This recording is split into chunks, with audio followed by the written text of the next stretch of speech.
This call is now being recorded.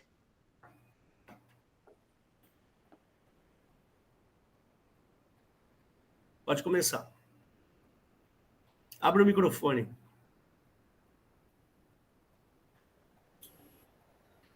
Boa noite, queridos irmãos. Nós estamos aqui com mais um estudo da nossa Escola do Alicerce Bíblico, Escola da Doutrina Bíblica.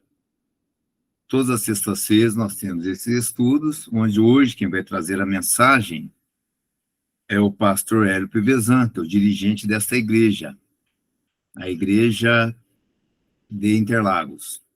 Então, todos estão convidados a estar participando dos nossos cultos, que acontece também aos domingos, domingo às 18 horas, e às sextas-feiras às 20 horas. Domingo é o nosso tradicional culto da família.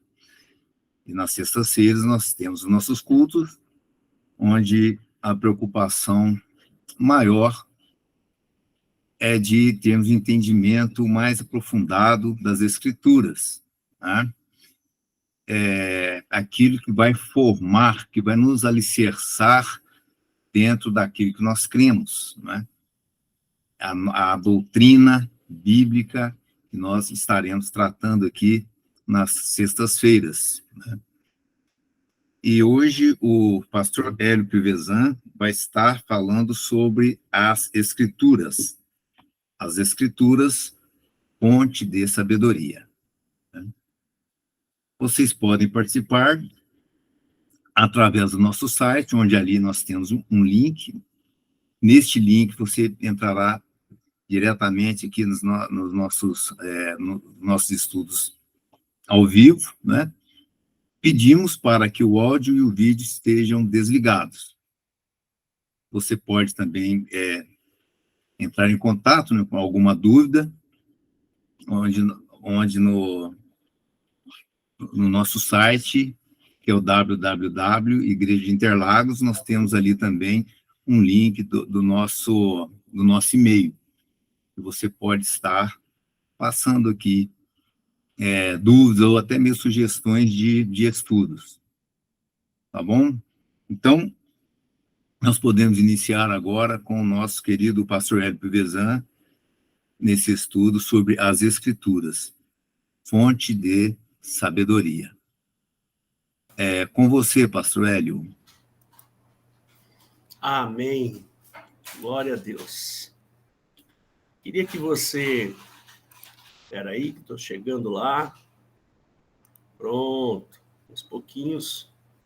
Ok. Queria que você fechasse seus olhos para a gente fazer uma pequena oração, uma breve oração. Jesus querido, Tu és o nosso Deus amado, o nosso Senhor, o nosso Salvador. E nós te louvamos e agradecemos por este culto. E pedimos, Pai, que Tu venhas nos visitar, trazer a Tua mensagem, trazer a Tua palavra a nós, falar conosco e principalmente aqueles que estão assistindo este vídeo. Peço, Deus, que o Senhor os alcance e os livres do mal, em nome de Jesus. Amém. Muito bem. Eu tenho a intenção... Bom, para quem não me conhece, né, eu sou o pastor Hélio Pivezan Filho, pastor desta igreja, né? Como disse agora o pastor Valdo, você fica à vontade em participar conosco, nos procure, não tem problema nenhum, nós temos o máximo prazer em recebê-lo. Bom, eu escolhi esse texto, ou este assunto das Escrituras, fonte de sabedoria, justamente porque eu quero começar uma série de pregações com vocês. E nós vamos falar um pouco mais sobre a questão... Espera aí que minha bateria está acabando. Só um segundo, queridos. Pronto. Agora não vai acabar mais. Eu quero iniciar uma série de pregações e da gente conversar um pouco sobre essa questão da natureza humana e da necessidade da salvação. Por que nós precisamos ser salvos.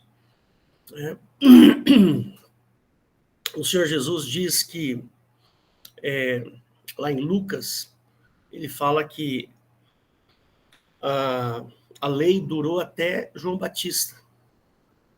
E desde então é anunciado o reino de Deus, onde todos se esforçam para entrar nele. Lucas 16. Então, eu me sinto na obrigação de alertar a igreja no que diz respeito a entender a salvação, né? Entender a obra de Cristo na sua profundidade,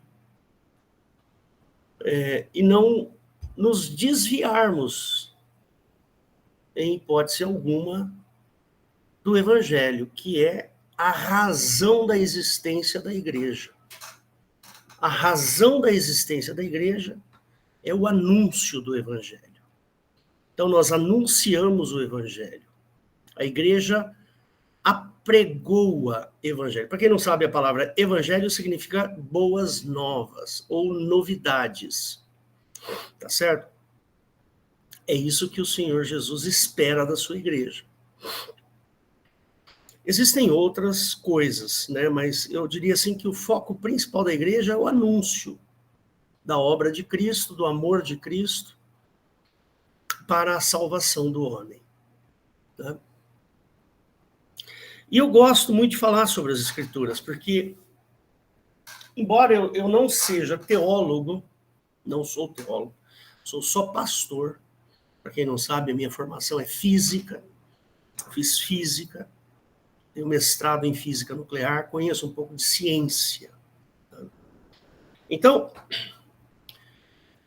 a questão outro dia ainda, eu estava na escola, eu sou professor, né, matemática e física, e eu estava na escola e um professor de geografia disse assim, normalmente os físicos são todos ateus. Né? Não estava falando comigo, né, mas a pessoa sabia que eu estava lá e falou isso. Eu não puxei assunto porque eu não tinha tempo no momento, tinha que entrar em aula e tal, não deu para fazer nada. Os físicos são ateus. Por que será que o físico é ateu? Qualquer um pode ser ateu, não crer em Deus. É natural. Né? Normal as pessoas falarem, não existe Deus. Deus é uma invenção humana. Né? O homem inventou essa coisa de Deus. Eu não acredito em Deus. É natural, as pessoas podem pensar desse jeito. Né? Porém, a gente não pode negar fatos, negar situações, coisas que aconteceram, que foram relatadas, estão escritas na história da humanidade. Isso a gente não pode negar. Você pode até não crer em Deus, não tem problema. É um direito seu, o direito de crer. Cada um a crença é uma coisa muito pessoal, uma coisa muito muito íntima da pessoa. Né? Isso é a fé, né? A fé, a crença. Né? Tá certo? Porém, existem fatos que existem na história da humanidade. Esses fatos não podem ser desprezados. Então, eu sugiro que se você não conhece, se você não tem fé em Deus, se você é ateu, a minha sugestão é você conhecer os fatos históricos para depois decidir se crê ou não crê em Deus. Porque existem fatos que ocorreram no passado e que estão registrados. Um dos registros muito importantes é esse aqui, a Bíblia Sagrada, que é o objeto de nossa reflexão hoje. Eu não quero dizer que é um estudo sobre a Bíblia, é uma reflexão sobre as Escrituras. Por isso que eu coloquei essa palavra embaixo, né? Fonte de sabedoria. Né? A Bíblia, ela é a fonte da sabedoria humana. Né? E a gente vai falar um pouquinho daqui a pouco. Né? Esses fatos, eles não podem ser negados. Ocorreram. De verdade. Está registrado isso na história. Não são só os cristãos que registraram. Os não cristãos também registraram o evento da passagem de Cristo. Então, se aconteceu realmente do jeito que está na história, então eu preciso conhecer melhor. É necessário que eu conheça melhor. Né? Então, por isso que eu quis estudar a Bíblia. Estudar e fazer uma reflexão hoje sobre isso. Se você tem dúvidas, você pode perguntar, você pode trazer essas questões para a gente, não tem problema. Né?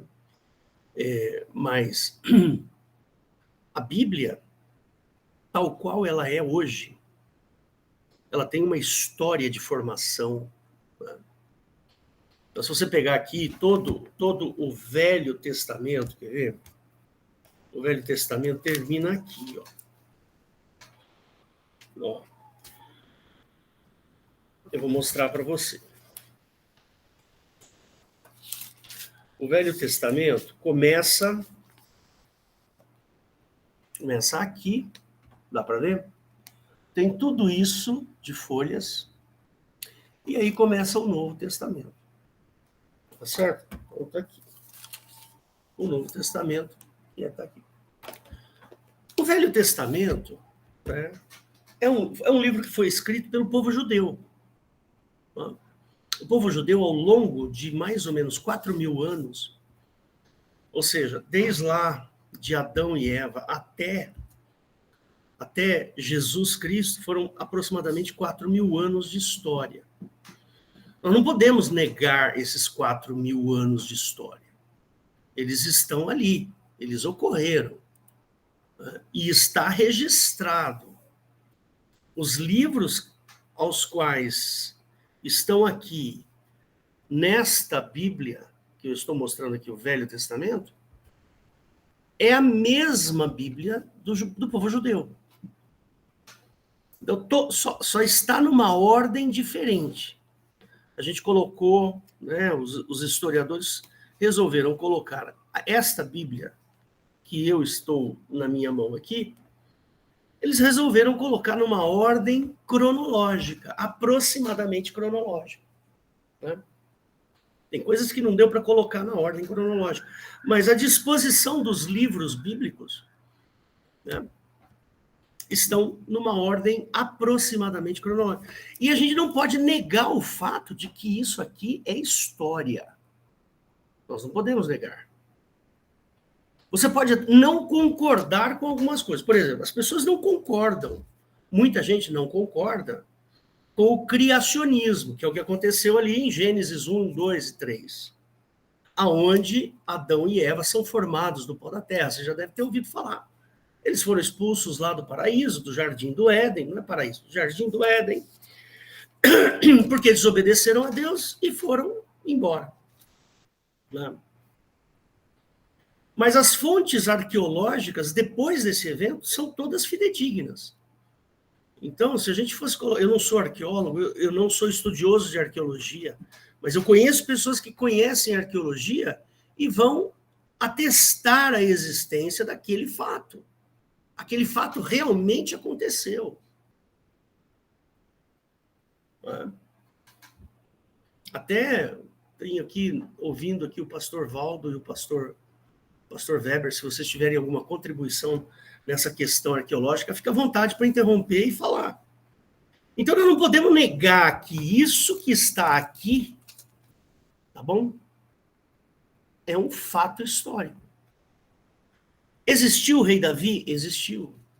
Existiu Salomão? Existiu. Percebe? Então, existe aí um sem número de fatos arqueológicos que corroboram os fatos existentes aqui na Bíblia. Não dá para negar, isso é inegável. E essa afirmação, ela não é uma afirmação de fé. Eu não estou aqui afirmando pela minha fé que isso é um fato inegável. Não, isso é uma questão científica. Né? A arqueologia é uma área da ciência e ela obedece padrões científicos. E os padrões científicos da arqueologia atestam os fatos ocorridos aqui no Velho Testamento. Isso é inegável. Assim como, por exemplo, o Vesúvio. O Vesúvio não explodiu lá no começo ali do século, do primeiro século? O Vesúvio, não me lembro exatamente, não sou bom de história. Ocorreu o Vesúvio, ele explodiu. A cidade lá, morreu todo mundo. E a arqueologia foi lá e viu, estão lá os corpos. Então aquilo é um fato histórico, que a arqueologia disse, ó, nessa época aconteceu uma fatalidade aqui nessa cidade, e essa cidade acabou sumindo por causa de uma explosão de um vulcão. E assim vai. A arqueologia, ela tem ciência. A arqueologia não é o cara pega um pedacinho de um caco de cerâmica, olha para ela e fala, isso aqui é da dinastia tal, de não sei quem, de não sei quanto. Não é assim. Existe um método científico para se analisar aquilo. Né? E não é feito de uma hora para outra. A ciência ela é construída. Existem métodos científicos para você saber a idade de determinadas coisas. Por exemplo, você já ouviu falar do carbono 14? Eu sou da área de física, eu entendo disso aí. Você pegar uma múmia, por exemplo, uma múmia do Antigo Egito, aí o pesquisador vai lá e faz a datação de carbono 14, que é um processo simples. Não é difícil, é fácil fazer a datação por carbono 14. E a gente consegue saber a data, assim, com uma exatidão impressionante, a data da morte daquela pessoa. Percebe? Um dia eu posso vir aqui explicar para você como é que funciona. Não é difícil de entender, é fácil de entender. Entendeu? Talvez para o leigo, né, para você que não conhece, que você não está no meio, você vai falar, meu Deus, o que será que é a datação de carbono 14? No fundo, é uma coisa simples. Dentro da física é uma coisa muito simples. É diferente, por exemplo, que entender o que tem dentro de um buraco negro. Isso é um negócio complicado, isso sim. Mas datação de carbono 14, não é difícil, não. É fácil. Garanto para você que é. Eu trabalhei com medidas nucleares, o meu mestrado nessa área, na área de física nuclear, meu mestrado é justamente medidas nucleares, fazer medidas de radiação. Eu fiz meu trabalho todo baseado nisso.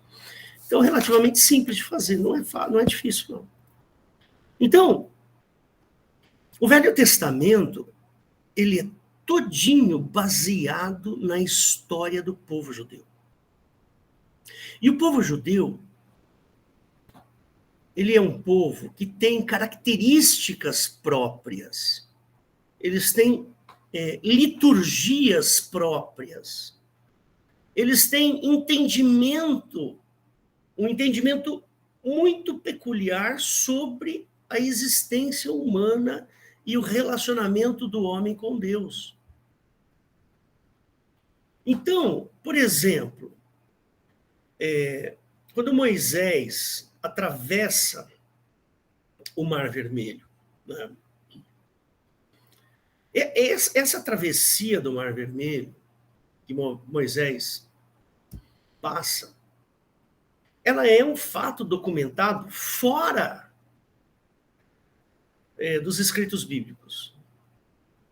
Moisés realmente atravessou o Mar Vermelho a seco. Tem uns sujeitos aí que tentam provar que ali teve um vento, que tal, e que Moisés conhecia esse vento, e papapá, tentando diminuir o poder do milagre. Mas aconteceu o milagre, não teve. Esse milagre efetivamente aconteceu. Toda a história do povo judeu Sim, mas é muito fundamentada nessa travessia. Percebe? Sabe, uma grande parte das festas judaicas estão baseadas nessa travessia. A Páscoa, por exemplo, que é daqui a alguns dias nós vamos passar por ela, inclusive eu não falei que hoje é dia 24/3 de 2023, eu esqueci de falar no começo. Né? Daqui a alguns dias será a nossa Páscoa aí, nós comemoramos a Páscoa e tudo mais. Então, está lá nos livros, né? Não só na Bíblia, no Pentateuco. Pentateuco são os 5 primeiros livros da Bíblia, que foram escritos por Moisés. E ali conta a história do povo judeu, do nascimento do povo judeu.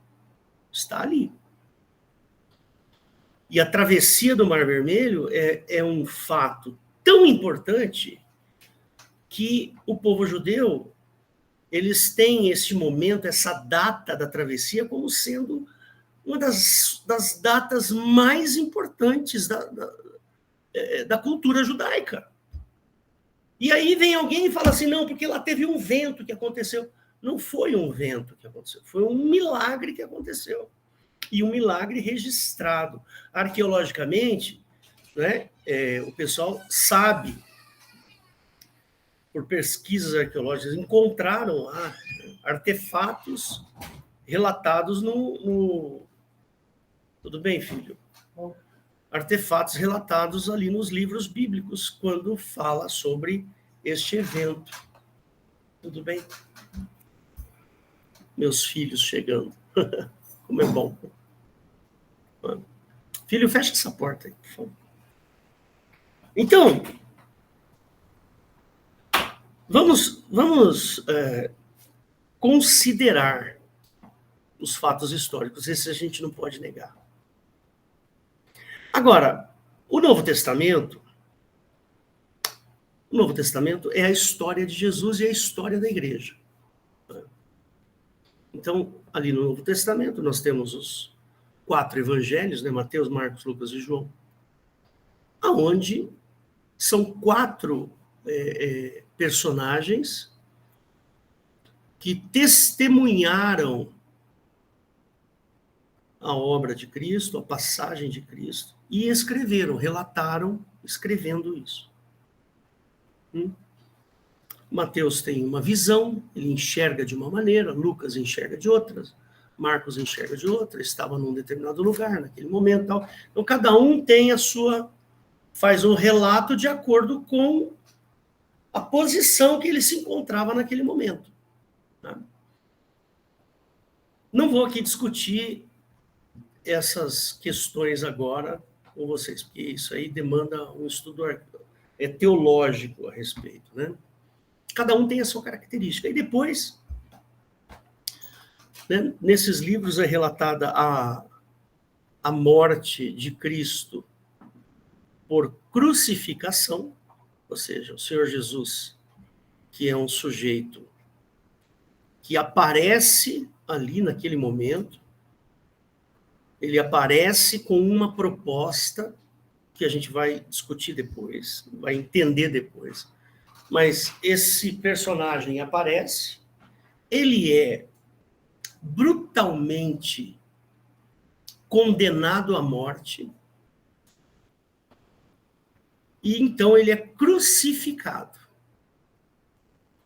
A crucificação de Cristo é uma crucificação especial, não é comum. Não dá para se repetir a crucificação de Cristo. E aí a gente pode discutir um pouco mais para frente sobre essa condição especial de crucificação.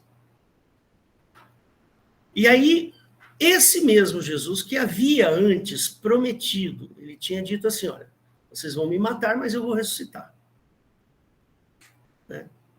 Ele tinha tanta certeza dessa ressurreição, mas tanta certeza, que ele falava abertamente. E o povo ali que estava com ele, o pessoal que estava ali ao lado dele, não entendia de ressurreição. Por quê? Porque não era um evento comum dentro do povo judaico. Lá no Velho Testamento, nunca se fala sobre ressurreição. Não existe essa questão de ressurreição. Essa questão do julgamento, essa questão de ir para o céu. Não tem. No Velho Testamento, as bênçãos, elas eram materiais. Estava conversando agora há pouco com o pastor Weber, e ele falou assim, né? Jeová, no Velho Testamento, ele só prometia bênçãos materiais, não prometia o que Jesus veio prometer. Jesus veio com a proposta de ressurreição, que até então não se discutia isso. Como é que pode alguém ressuscitar? Né? Nós nunca ouvimos falar disso na vida? Nunca ninguém falou de ressurreição? De repente chega um sujeito aqui que diz que vai ressuscitar. Uma hora a gente discute sobre isso. Porém, ocorreu a ressurreição, ela aconteceu. O Senhor Jesus ressuscitou. Antes dele ressuscitar, ele já tinha ressuscitado outra pessoa. Jesus foi lá e ressuscitou Lázaro. Jesus foi lá e ressuscitou Talita. Jesus foi lá e ressuscitou mais algumas pessoas. Mas a ressurreição de Cristo, ela foi uma ressurreição diferente. E é um fato inegável, é um fato registrado pela história. Nunca ninguém antes tinha ressuscitado. Você pode ir em qualquer religião do mundo. Vá para qualquer religião do mundo, você não vai encontrar a ressurreição. A ressurreição na cabeça das pessoas é uma coisa tão absurda, é uma coisa tão tremendamente esquisita, que se inventou-se a reencarnação. Por quê? Porque é difícil ressuscitar, então vamos reencarnar que é mais fácil. Mas não. Jesus não reencarnou. Jesus ressuscitou. Ele ressuscitou de verdade. E muitas pessoas viram o Senhor Jesus ressuscitado e relataram. Então, nós não podemos negar esse fato. Isso é um fato que realmente existe. Não há dúvidas sobre isso. E aí, depois, o que acontece? Acontece que Jesus prometeu esta mesma ressurreição para todos os que crescem nele, na doutrina e naquilo que ele havia pregado. Essa é uma verdade que nós não podemos refutar. O Senhor Jesus, que foi um homem que não cometeu pecado, ele foi um homem que obedeceu a Deus, ele foi um homem que falava sobre o coração do Pai. Jesus, ele pregava, ele falava do amor que o Pai tinha pelo homem. Deus não tem ódio do homem. Deus não tem bronca do homem. Ele tem amor pelo homem. Quem tem bronca do homem é Jeová, é outra coisa. Não tem nada a ver com o Pai. Então, o Senhor Jesus, ele veio falar deste personagem, deste Deus amoroso, deste Deus incrível, que é o Pai de Jesus Cristo. E Jesus falava assim, eu e o Pai somos um. Eu só faço as coisas que o meu Pai faz. Eu não as faço de mim mesmo. Então Jesus, ele era tão ligado ao Pai que ele falava, olha, tudo que eu faço, meu Pai é quem faz. E tem momentos assim que Jesus, eu vou usar um termo aqui que talvez não seja o melhor termo, né? Mas só a título de ilustração. Jesus e o Pai se confundem. O entendimento de Jesus e de Pai se confundem. Então, por exemplo, em João, eu vou mostrar aqui para vocês, só para ilustrar. Não é um bom termo essa palavra, se confundem, tá? Só estou usando essa palavra por uma questão de ilustração. Mas olha, dá uma olhada só para você ver como esse negócio é interessante. Eu vou pôr aqui João capítulo 14 para você ver. Né? João capítulo 14. Para quem não conhece, aqui é uma Bíblia eletrônica, chama eSword, tá? Então, se você quiser, ela é gratuita e você pode instalar, é fácil de instalar. Tá?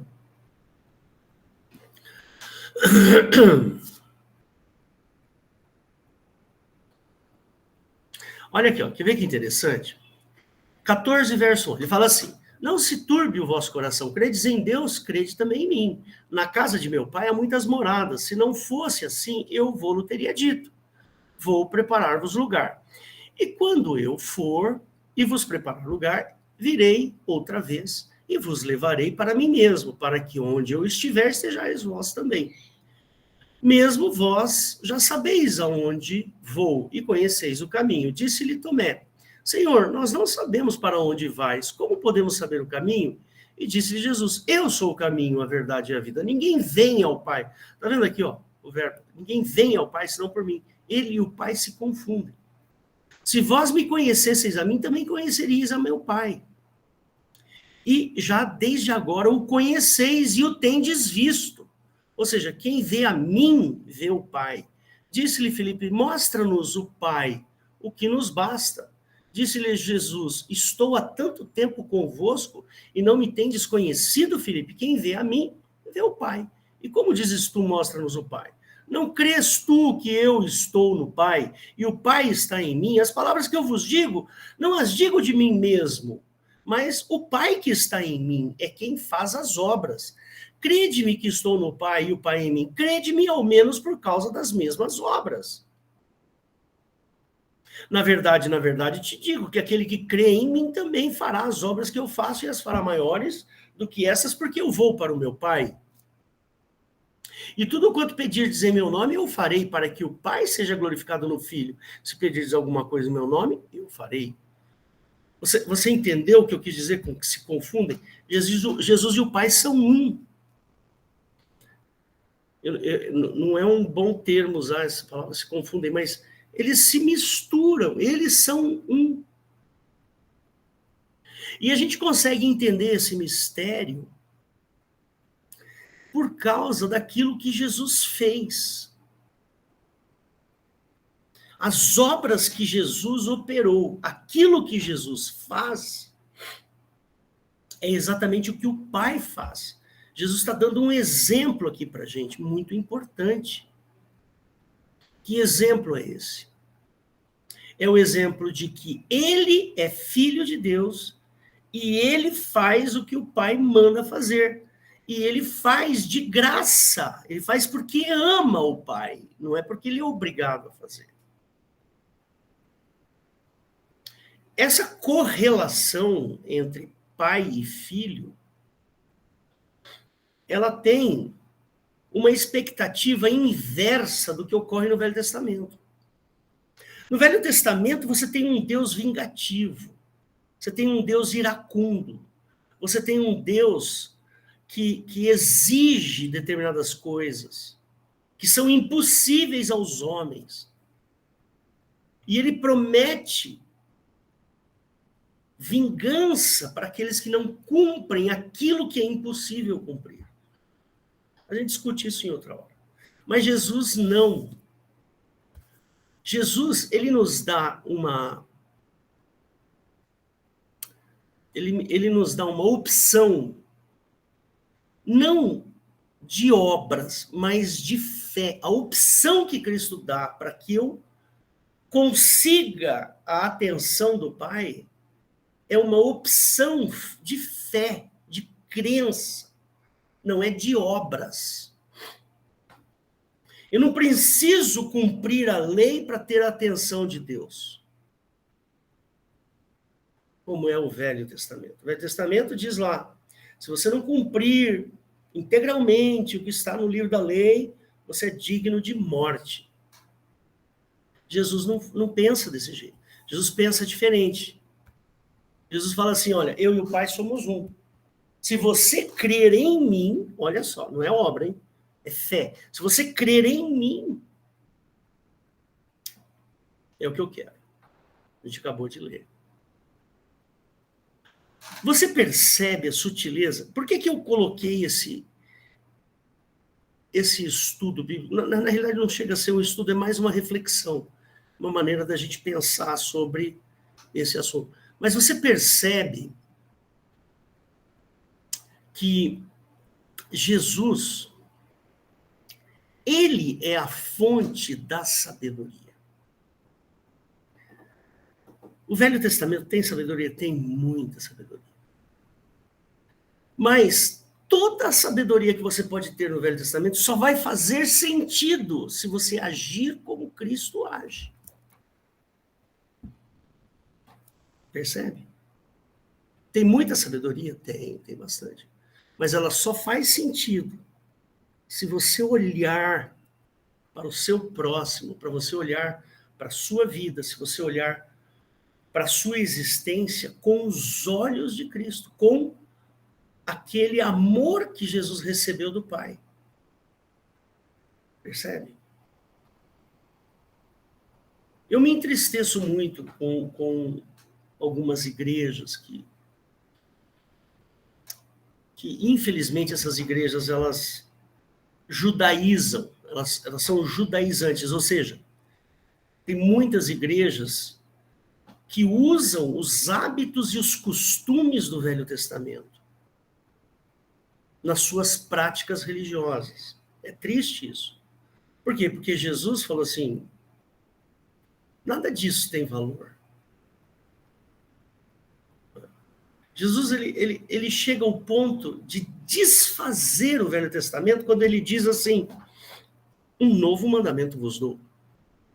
Jesus fala desse jeito. Um novo mandamento vos dou. Jesus fala assim, olha, lá, como é que está na lei? Na lei está falando assim, ó, olho por olho, dente por dente. Não é assim que está na lei? Olho por olho, dente por dente? Chamada lei do talhão, né? Mas eu vos digo, né? Eu vos digo, se alguém te der um tapa na cara, dá a outra. A lei do Velho Testamento ela é vingativa. A lei do Velho Testamento contém a personalidade do Deus do Velho Testamento. A obra de Cristo ela é dada por um único mandamento. Ama o teu próximo como eu vos amei. Não tem outro. Acabou. Só tem um. No Velho Testamento tem 613 mandamentos, ordenanças e estatutos. E Jesus fala assim, não. Lembra que foi dito aos... Deixa eu achar aqui esse versículo.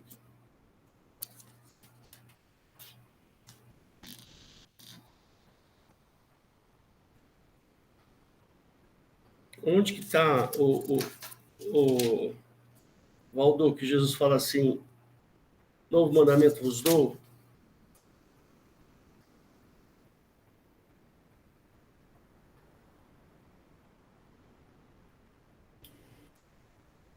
Que ele fala do... Quando ele fala que dizia os antigos, né? É 12, não é? Mateus 5, você fala do olho por olho, dente por dente, ou do novo mandamento? É olho por olho, dente por dente. Mateus 5. Mateus 5, achei, beleza. Obrigado, irmão. É isso aí, Mateus 5, ele fala assim, verso 38, ele fala, ouviste que foi dito olho por olho, dente por dente, eu, porém, vos digo que não resistai ao mal, mas se alguém bater a sua face direita, oferece também a outra, ou seja, a obra de Cristo ela não é vingativa, como é a obra do Velho Testamento. A obra do Velho Testamento é vingativa. Se alguém bater em você, você tem o direito de bater na outra pessoa. Qualquer que pleitear contigo e tira-te a túnica e larga-lhe também a capa. E se qualquer te obrigar a caminhar uma milha, vai com ele 2. Dá a quem te pedir e não te desvie daquele que quiser tomar emprestado de ti. Aí, ouviste que foi dito, amarás o teu próximo e odiarás o teu inimigo. Está lá. Não é o Hélio que está falando isso, é Jesus. Jesus está dando um novo paradigma sobre como nós devemos olhar as pessoas. Eu, porém, vos digo, amai os vossos inimigos e bendizei os que vos maldizem. Fazei o bem os que vos odeiam. Orai pelos que vos maltratam e vos perseguem, para que sejais filhos do vosso Pai que está nos céus. Porque faz que o seu sol se levante sobre maus e bons e que a chuva desça sobre justos e injustos. Porém, se amardes os que vos amam, que galardão terei, entendes? Não fazem os publicanos desta mesma forma? E se saudardes unicamente os vossos irmãos, que fazeis demais? Não fazem os publicanos também assim? Sede, pois, perfeitos, como é perfeito o vosso Pai que está no céu. E assim vai. Então, eu queria deixar essa mensagem aqui para você hoje. Vou falar mais sobre esse assunto mais para frente, mas eu queria que você pensasse, é ou não é sabedoria isso que a gente acabou de ler? É ou não é uma coisa boa de se ter no coração? Todos nós sabemos que o ódio envelhece as pessoas. O ódio traz doenças físicas. E Jesus nos trata com leveza. Ele nos pede leveza em relação aos nossos supostos inimigos, percebe? Olha, se alguém te bater no rosto, vira e dá outra face. Não responda olho por olho, dente por dente. Olha, se alguém te obrigar a tirar a túnica, tira também a capa e dá para ele. Não foge daqueles que te pedem emprestado, não. Está dizendo aqui, ó. Dá a quem te pedir e não te desvie daquele que quiser tomar emprestado de ti. Está escrito aqui. O Senhor Jesus está falando assim, desprenda-se das coisas materiais. Porque as coisas materiais, elas nos fazem iguais aos homens do Velho Testamento, vingativos. Então, meus irmãos queridos, a Bíblia é fonte de sabedoria? É. Por quê? Porque a Bíblia vai tornar você uma pessoa melhor. Aquele que busca a sabedoria na Bíblia, aquele que busca o entendimento do que é o cristianismo, torna-se necessariamente uma pessoa melhor. Entendeu? É assim que o Senhor Jesus faz. E tem, assim, mais 1 milhão de coisas que eu falaria para vocês, mais 1 milhão apenas, né, de coisas que eu falaria para vocês, porque a gente vê isso lá em Atos dos Apóstolos, né? Por exemplo, Estevão sendo apedrejado. Pedro foi apedrejado e ele confiou e falou assim, agora eu estou vendo Deus, estou vendo o Senhor Jesus assentado à sua direita. Com a certeza absoluta de que a alma dele, o coração dele, aquilo que ele era, estaria guardado para a eternidade, com valor inestimável. E assim Deus quer você também. Ele olha para você e vê em você qualidades que você não vê. E ele tem um lugar preparado para você, e você para Deus, para o Pai e para Jesus tem um valor inestimável. E quanto mais a gente busca entendimento das coisas do Novo Testamento, mais esse sentimento de gratidão, esse sentimento de que Deus tem um amor tão excelente, tão profundo, esse entendimento aumenta. Então, sim, nós precisamos buscar sabedoria. Eu sabe de uma coisa? Eu vejo assim muito essa pauta progressista, essa pauta, por exemplo, de que não existe homem e mulher, que é construção social, agora estão com essa história de linguagem neutra, ou que não pode fazer tal coisa, porque isso não pode falar tal palavra, porque é uma palavra racista, isso e aquilo. Se nós estivéssemos preocupados em entender mais isso aqui, amaríamos muito mais. Não precisaríamos de ninguém para nos vigiar, para saber se estamos falando palavras que têm potencial racista ou exclusivo. Falta, na realidade, amor, que é o que o Senhor Jesus nos promete, amor. Ama o teu próximo como eu vos amei. E aí não vai ter pauta progressista. Haverá uma única pauta, que é a pauta do amor de Cristo. Nós não precisamos de pauta progressista. Nós não precisamos. O Senhor Jesus quer o teu coração inteiro para Ele. Quer você seja isso ou seja aquilo.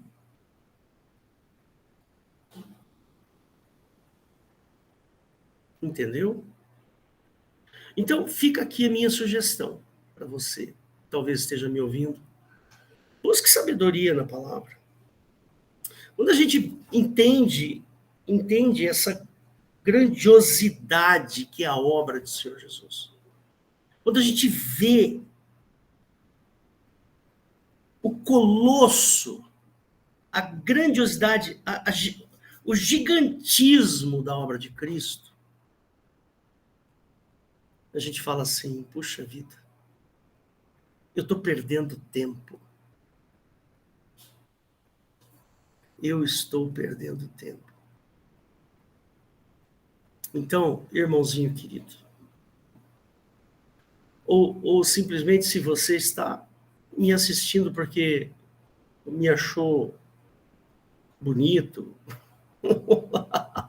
o que é difícil, ou pelos meus olhos verdes, dá para ver que meus olhos são verdes? Não. Se você está assistindo, se você está aqui vendo, querido, se enfia nesse negócio para entender o que é. Porque é muito bom, é muito maravilhoso, é grandioso, é pleno, é tremendo. Então fica aqui o meu convite para você. E se eu sou ateu, eu não consigo ser ateu. Sabe por quê? Eu sou físico, eu sou cientista. E eu não consigo deixar de olhar para a matéria, de olhar para tudo que eu sei, para matemática. O pessoal que sabe que eu tenho algum conhecimento de matemática, que eu fiz muitas coisas na área de ciências, eu tenho publicação científica na Holanda, eu tenho publicação científica em Portugal, eu tenho publicação científica na África do Sul. E aí um dia um colega falou assim, poxa vida, Hélio, você é pastor, tal, como é que você crê em Deus sabendo tudo isso que você sabe? Eu disse para ele, Fred, para mim, uma pessoa de fé, você é uma pessoa de fé, porque acreditar que tudo isso que a gente conhece vem do nada, para mim, você é um sujeito que tem mais fé do que eu, cara. Porque acreditar que tudo isso que a gente vê, tudo isso que a gente conhece de física, de nuclear, de tudo, você acredita que isso veio do nada? Bate, você tem muita fé, muito mais do que eu. E aqui eu encerro. Queria fazer uma oração para você, tá bom? E que você possa refletir, pensar mais sobre isso, né? Entender, sai daquele raciocínio raso sobre o cristianismo, sabe? Aquele raciocínio de Deus que castiga, de anjinho da guarda, de não sei o quê. Vai conhecer a profundidade do amor de Cristo, você vai ficar, eu garanto, você vai ficar espantado. Você vai falar assim, não é possível que eu perdi todo esse tempo da minha vida. É exatamente isso que eu estou dizendo. Tá bom? Então, Deus te abençoe. Fecha seus olhos que eu vou fazer uma pequena oração por você. Deus querido, peço, Senhor, que o Senhor olhe para esse coração aí que está assistindo esse vídeo agora, Senhor. E que o Senhor o levante. E levante nele um desejo de te conhecer em profundidade. E o abençoe e o livre do mal, em nome de Jesus. Amém. Um abraço para você. Vou desligar aqui só um segundinho, que eu ainda sou meio das antigas, eu sofro um pouco.